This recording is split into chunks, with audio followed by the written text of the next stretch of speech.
Okay, team. So in today's video, I want to talk to you about how to structure your company. So I'm fresh off an amazing boardroom group coaching session with everyone today, where the conversation turned to like org structure, company structure, um, and how to make sure that you're setting your company up correctly for the growth of your business. And so what I want to cover in today's video or episode is a couple of different things.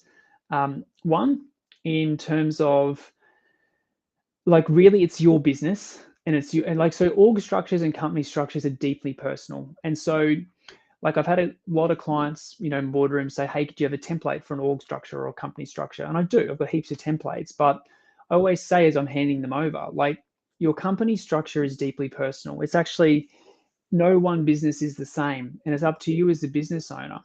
Not only up to you, but it's your right to structure the business how you would like it in terms of, do you bring on more directors? Do you have a general manager or operations manager? Do you do team leaders? Do you break your teams up into disciplines or into teams or into um, project groups and that sort of thing? So the first thing to be really aware of is in terms of structuring your company is that it's deeply personal.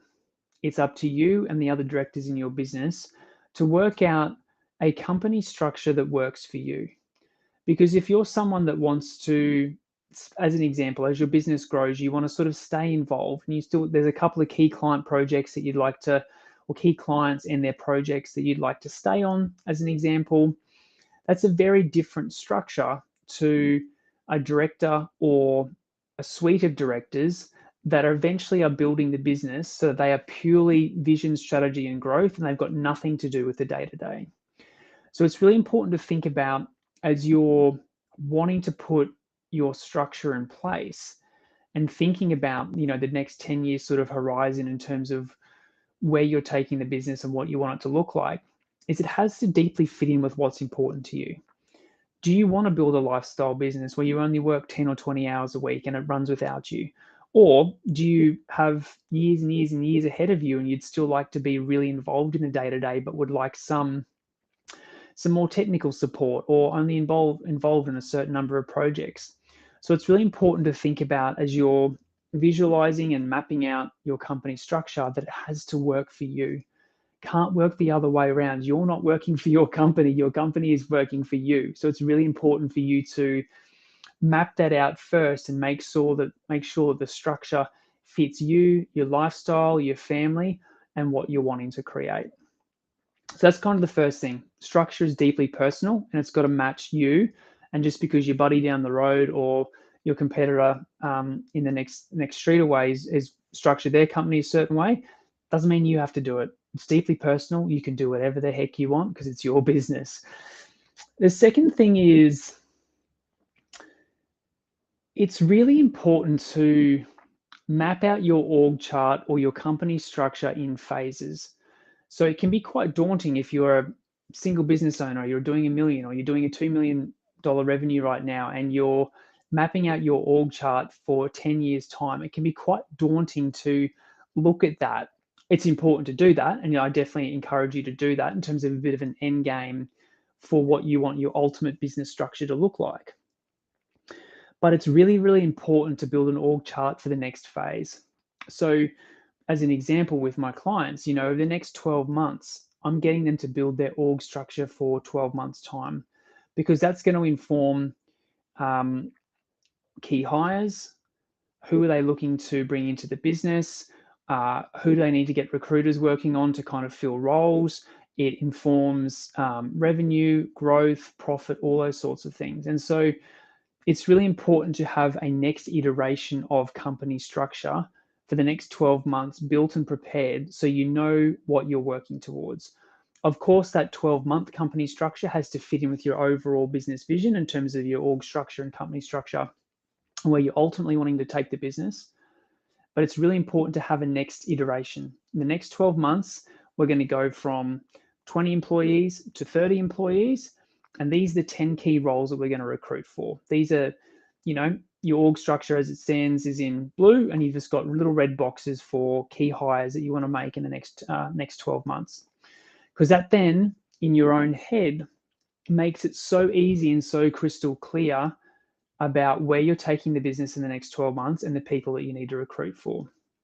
It also means, and I can't tell you how often this happens, that when a good candidate comes across, you might meet them at a networking event, they might be at a family barbecue, they might just contact you out of the blue because they've heard amazing things about you.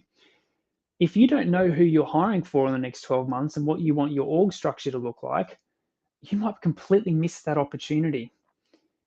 But if you're clear on what you want the business to look like in the next 12 months, and you've got 10 key hires to make as an example to hit those growth projections, and like I said, you're at a family barbecue or a networking event and you're talking to this person, immediately your radars are going off to go, oh my gosh, this person would be amazing for the senior designer role, or this would be a person who would be amazing for the general manager that we're thinking about bringing into the business. Hey, here's my card, let's have a chat. Like, I'd love to talk to you about a potential role in our business. Just means that your radar's always on and you're never going to miss an opportunity that might just walk in the door or walk across your path to as a perfect ideal candidate that will fit nicely into that org chart that you've created and that you know and are clear about that you're working towards. So that's the second thing I wanted to cover. The third thing is, I was talking with a client today and they were saying, I want to build myself out of the business. Like, I really want to focus. I'm too heavily involved in projects, and I want to restructure the company a bit so that I want to promote a couple of people from within the business to take on like more running the business, and I want to kind of step away and focus more on strategy, vision, growth. Where I'm taking the business. And I'm like, oh, okay. Are those people the best suited for that role? Do you know what that role looks like? Are you clear on the traits and the attributes of that particular role, and who, if you went to market tomorrow to recruit for that person, like, and the ideal candidate walked through the door, what would they look like? And so my client's like, no, Josh, of course I haven't done that. But it's really important. Like, sometimes we just go, I just need to promote you and you to come run the business for me because I want to go focus on strategy, vision, direction, and do less stuff in the business. But are they the best people for that role? Like, it's really important, like when you, particularly for key hires, like general managers, operations managers, team leaders, that sort of thing, that you're actually really clear on the personality style, the traits, the attributes, the strengths of people, of the ideal candidate for that role before you even think about putting a face into that box, or before you even go to market and start to recruit. So for key roles, you've got to be very, very clear on what would the ideal candidate look like for this role. And then once you're super clear, like for an ops manager or general manager, it's great attention to detail. It's great with people. It's good with finances. It's good with reporting. It's ability to create reports and send them up the chain to the board. Like, you want to get really clear on who that person is. What do they look like? What skill sets do they have?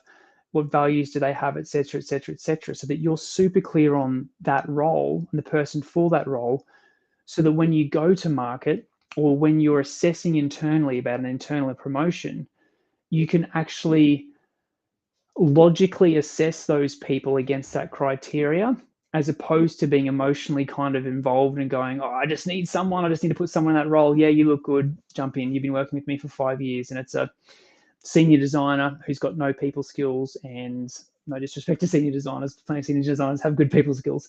But it's just, you get me, it's the wrong person for the wrong role. And so as you're building out your org chart, and particularly for key hires and key roles, you have to get very clear on who you want in that role before you even think about going to market, talking to recruiters, or starting to assess your team internally. So that's probably all I wanted to cover in today's episode. So, in terms of structuring your company, it's super personal. It's got to work for you. Make sure you're building a right next thing in terms of your org structure, so you're clear on who you're hiring and why. And then also make sure you're clear on the skill sets and the attributes for that role, and you're not just hiring or promoting from internally because you've got a need to fill that role. that's only going to result in pain and frustration down the track because you've got the wrong person in the wrong role. So team, that's it for me today. If you'd like to keep doing this journey on your own, I obviously have heaps of free content and free resources for you to keep building your business on your own. But if you'd like some help, building a profitable, successful engineering consultancy, I'd love to help. Please reach out. Just comment the word boardroom below, and I'll have a, I'd love to have a chat to you about joining our boardroom program and joining a whole bunch of other amazing business owners on the same journey. That's it for me today. Talk to you soon.